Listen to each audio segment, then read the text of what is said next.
Hello दोस्तों, नमस्कार। स्वागत है आप सभी का।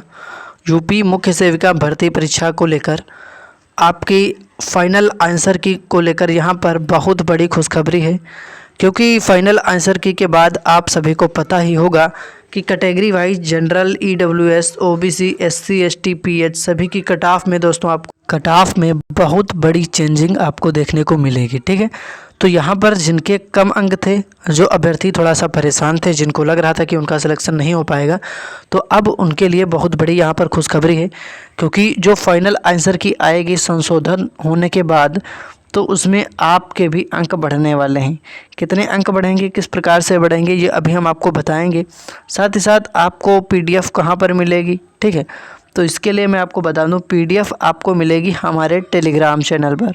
कहाँ पर मिलेगी? आपको हमारे टेलीग्राम चैनल पर पीडीएफ मिलेगी। टेलीग्राम चैनल की लिंक इस वीडियो के डिस्क्रिप्शन में है, और इस वीडियो के कमेंट बॉक्स में भी आपको हमारे टेलीग्राम चैनल की लिंक मिल जाएगी। उस लिंक पर क्लिक करके आप हमारे टेलीग्राम चैनल को ज्वाइन कर लें, पीडीएफ आपको वहां पर भी मिल जाएगी। और अब आपको हमारे व्हाट्सएप चैनल के माध्यम से भी इम्पॉर्टेंट जानकारी प्रोवाइड कराई जाती है। जो भी पीडीएफ होगी आपको व्हाट्सएप चैनल के माध्यम से मिल जाएगी, तो व्हाट्सएप चैनल को फॉलो कर ले। लिंक डिस्क्रिप्शन में और कमेंट बॉक्स में है, पीडीएफ आपको वहां पर भी मिल जाएगी।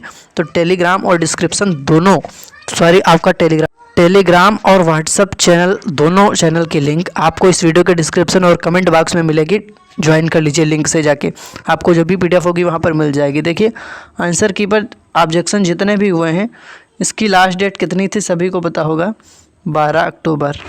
ठीक है, अब ऑब्जेक्शन करने के बाद आप सभी को पता है, जब इस पर ऑब्जेक्शन आए हैं तो जो ऑब्जेक्शन सही होगा, जो भी क्वेश्चन सही माना जाएगा, उस क्वेश्चन पर आपको उसका अंक भी मिलेगा।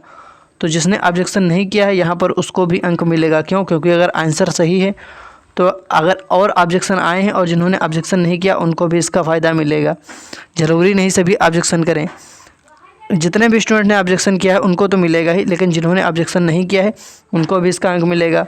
उम्मीद है ये तो डाउट अब आपका क्लियर ही हो गया होगा, क्योंकि बहुत ज़्यादा कमेंट्स आ रहे थे कि सर अगर ऑब्जेक्शन नहीं किया है तो अगर हमारा क्वेश्चन सही हुआ तो क्या हमारा अंक बढ़ सकता है? तो जी बिल्कुल बढ़ सकता है। और एक क्वेश्चन पर जैसा कि मैंने आपको बताया 1.25 मार्क्स का यहाँ पर आपको फ़ायदा देखने को मिल सकता है। किस प्रकार से ये मिलेगा इसका मैंने पिछले वीडियो में आपको बताया भी है, चलिए इस वीडियो में भी बता देता हूँ। और उसके बाद हम लोग कट ऑफ देखेंगे कि फाइनल आंसर की के बाद कट ऑफ क्या रह सकती है। बहुत महत्वपूर्ण जानकारी आपको बताएंगे, डॉक्यूमेंट वेरिफिकेशन और शिफ्ट वाइज कितने अंक मिलेंगे, और रिजल्ट को लेकर भी कितने अंक पर 100% सिलेक्शन होने के चांस रहेंगे। इससे रिलेटेड बहुत सारी इंपॉर्टेंट जानकारी आपको बताने वाले हैं आज के इस वीडियो के माध्यम से। वीडियो पर लास्ट तक बने रहें। अगर चैनल पर नए हैं तो आप चैनल को सब्सक्राइब करके बेल आइकन है उसको ऑल पर क्लिक कर लें, जिससे कि दोस्तों आप सभी को इम्पॉर्टेंट अपडेट सबसे पहले हमारे इस चैनल के माध्यम से मिल सके। तो आप चैनल को सब्सक्राइब जरूर कर लेंगे। चलिए अब हम बात कर लेते हैं कि यहाँ पर फाइनल आंसर की के अकॉर्डिंग आपका कितना स्कोर बढ़ेगा।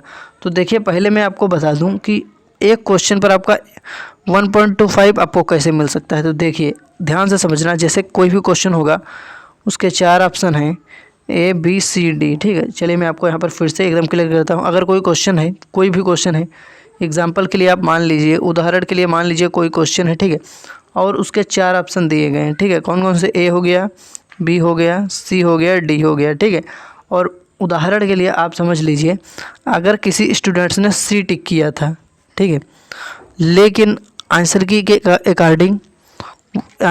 अकॉर्डिंग वो डी आंसर सही माना गया, तब तो ये आपका काट दिया गया था। ठीक है, लेकिन अगर इसी सी वाले ऑप्शन पर अभ्यर्थियों ने ऑब्जेक्शन कर दिया है, और ज़्यादातर ऑब्जेक्शन अगर इस क्वेश्चन पर आ गया, दोस्तों मैं फिर से बता दूं, मैं आपको एग्जांपल के तौर पर समझा रहा हूं कि आपको ऑब्जेक्शन के आधार पर कैसे आपको अंक मिलेंगे, फाइनल आंसर की के बाद आपका कैसे अंक बढ़ेगा।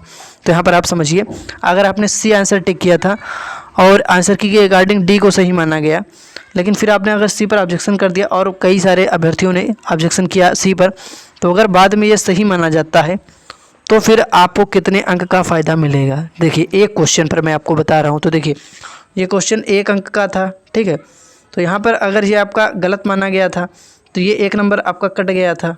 ठीक है, ध्यान से समझिए दोस्तों, मैं आपको बिल्कुल क्लियर करके दिखा रहा हूँ यहाँ पर। ठीक है, ये यहाँ पर जो है आपका इसका जो ये गलत माना गया, पहले तो इसका 1 अंक कटा, फिर ये गलत हुआ तो नेगेटिव मार्किंग 1/4 की थी। 1/4 का मतलब होता है 0.25। ठीक है, तो ये एक गलत होने पर 0.25 आपका और कट गया, जो सही वाले उत्तर होंगे उनमें से, क्योंकि नेगेटिव मार्किंग में यही होता है कि जो 1/4 की माइनस मार्किंग है तो 4 गलत होने पर एक सही वाला जो है कट जाता है। या फिर आप इसको मान सकते हैं कि अगर अंक में माने तो 0.25 मार्क्स यहाँ पर कट जाते हैं। लेकिन अब यहीं पर अगर आंसर की के अकॉर्डिंग जब संशोधित आंसर की आएगी जिस पे सबसे ज़्यादा ऑब्जेक्शन हुए हैं, अब इसके बाद जो संशोधन होने के बाद आंसर की आएगी, अगर ये आपका आंसर सही मान लिया गया सी, तो फिर ये आपको इसका अंक पूरा मिल जाएगा, जो कटा था ये मिल जाएगा। और माइनस मार्किंग में जो आपका 0.25 कटा था ये भी आपको मिल जाएगा। तो कुल मिला के 1 नंबर ये आपका क्वेश्चन वाला, 0.25 ये आपका कौन सा होगा, ये आपका नेगेटिव मार्किंग वाला होगा। तो टोटल आपको मिलेगा 1.25 मार्क्स यहाँ पर एक क्वेश्चन का। अब आप तो समझ ही गए होंगे, ठीक है। तो ये आपको मिल जाएगा इस प्रकार से अंक। तो ऑप्शन किस प्रकार से आपका सही माना जाएगा ये भी मैंने आपको बता दिया है, ठीक है।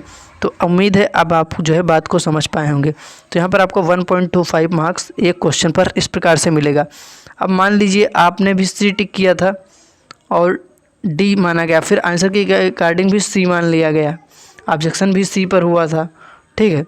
और आपने लेकिन यहाँ पर आपने ऑब्जेक्शन नहीं किया था, लेकिन आपने सी ऑप्शन टिक करा था, तब भी आपको इसका फुल मार्क्स मिल जाएगा और 1.25 मिल जाएगा अगर माइनस वाला कटा होगा। आपने ऑब्जेक्शन किया हो या ना किया हो, अगर आपका आंसर सही में बाद में ये माना गया तो फिर आपका ये टिक हो जाएगा, और जिन्होंने ये किया होगा तो फिर ये फिर गलत मान लिया जाएगा। जो भी आप संशोधन के बाद जो फाइनल आंसर की होगी उसके अकॉर्डिंग जितने लोगों के आंसर सही होंगे उतना स्कोर आपका आएगा फाइनल रिजल्ट में, जो आपका स्कोर जारी होगा। और जो आपका वहाँ पर नॉर्मलाइज्ड स्कोर जारी होगा। कौन सा स्कोर? नॉर्मलाइज्ड स्कोर, क्योंकि वही स्कोर फाइनल होगा जो रिजल्ट में आएगा और उसी के आधार पर आपकी कट ऑफ बनेगी। तो चलिए बात करते हैं कट ऑफ क्या रहने वाली है। तो देखिए जनरल में, EWS में, OBC की average cut off, general EWS OBC की एवरेज कट ऑफ है 45 से 55। इसके आसपास अगर इन 3 कैटेगरी में नंबर आपके बन रहे हैं तो आप सेफ़ हैं, ठीक है। और अगर अलग अलग कट ऑफ देखना चाहें तो जनरल में आपका जो है 51 से 52 से 53 से, यानी कि इतना अगर नंबर बन रहा है 51, 52, 53 तक जनरल में, तो आप सेफ़ माने जा सकते हैं बिल्कुल आराम से, ठीक है। और यहीं पर अगर जनरल के बाद हम बात करें अगर OBC में, तो OBC में आपका 47 से 50 तक, ठीक है। EWS में आपका 48 से 51 तक, SC में 45 से 47 तक, ST में 42 से 45 तक, PH में 40 क्रॉस करने पर आपका सिलेक्शन होने के यहाँ पर पूरे चांस दिख रहे हैं, ठीक है। तो देखिए कट ऑफ ज़्यादा हाई नहीं जाएगी, क्योंकि जब आंसर की जारी हुई थी तो अभ्यर्थियों का स्कोर कम हो गया था। जो 70 बता रहे थे वो 50 पर आ गए थे, यानी कि 50-55 तक आ गए थे। और कुछ स्टूडेंट्स के नंबर 55 प्लस भी हैं, यानी कि 60 से तो कम है लेकिन 55 प्लस हैं। और टोटल जो एवरेज स्कोर है 45 से 55 है, और कुछ लोगों का 40 से 45 है।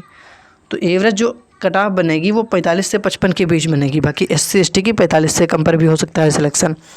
तो जो भी कट ऑफ एक्सपेक्टेड बताई गई है, इससे 1-2 नंबर कम होने पर भी आपके चांस रहेंगे सिलेक्शन के, क्योंकि जो फाइनल आंसर की आ जाएगी उसके अकॉर्डिंग जो आपका स्कोर होगा। और फिर बाद में जब आपका रिजल्ट जारी होगा तो 2 शिफ्ट में एग्ज़ाम हुआ था, तो अलग अलग शिफ्ट में आपका नॉर्मलाइजेशन की प्रक्रिया हो सकती है। तो नॉर्मलाइज्ड स्कोर आपका 1-2 अंक वहाँ पर आपको मिल सकता है। तो इस प्रकार से आपके जितने भी अंक बढ़ने होंगे ये आपको पता चल जाएगा रिजल्ट आने पर, जो नॉर्मलाइज्ड स्कोर बढ़ेगा। और फाइनल आंसर की आने पर आपको जो आंसर फाइनल आंसर संशोधन के बाद जो आपका स्कोर बढ़ेगा, जिसमें आपका 3 से 4 अंक बढ़ने के चांस रहेंगे, ठीक है। तो आप कमेंट करके बताइए कि पहले आपका स्कोर कितना बन रहा था, ठीक है, किस कैटेगरी से कितना स्कोर आपका बन रहा है, कमेंट करके बताइए। बाकी चैनल को सब्सक्राइब कर लीजिए, जो भी अपडेट होगी आपको सबसे पहले यहाँ पर भी प्रोवाइड करा दी जाएगी। और बाकी बात करें, जैसे ही संशोधित आंसर की जारी होगी, आंसर की संशोधित वाली यानी कि रिवाइज्ड आंसर की जैसे ही जारी होगी, कब तक जारी होगी, इसी अक्टूबर महीने में जारी हो सकती है किसी भी दिन, ठीक है, बहुत जल्दी जारी होगी। तो जैसे ही जारी होगी इसकी PDF आपको हमारे टेलीग्राम चैनल पर, ठीक है, और हमारे व्हाट्सएप चैनल पर भेज दी जाएगी। तो आप टेलीग्राम और व्हाट्सएप चैनल से जुड़ जाइए। टेलीग्राम और व्हाट्सएप चैनल की लिंक आपको हमारे इस वीडियो के डिस्क्रिप्शन में और इस वीडियो के कमेंट बॉक्स में मिल जाएगी। टेलीग्राम व्हाट्सएप चैनल की लिंक डिस्क्रिप्शन में कमेंट बॉक्स में है, लिंक पर क्लिक करिए, टेलीग्राम को ज्वाइन करिए, व्हाट्सएप चैनल की लिंक पर क्लिक करके व्हाट्सएप चैनल को फॉलो करिए। जैसे ही आंसर की फाइनल आंसर की PDF जारी होगी, सबसे पहले आपको हमारे टेलीग्राम और व्हाट्सएप चैनल पर प्रोवाइड करा दी जाएगी। आगे की लेटेस्ट अपडेट जानने के लिए हमारे चैनल को सब्सक्राइब करिए, बेल आइकन प्रेस करिए, जिससे कि मुख्य सेविका भर्ती में आगे जितनी भी अपडेट आएगी सबसे पहले आपको जानकारी मिल जाएगी। धन्यवाद।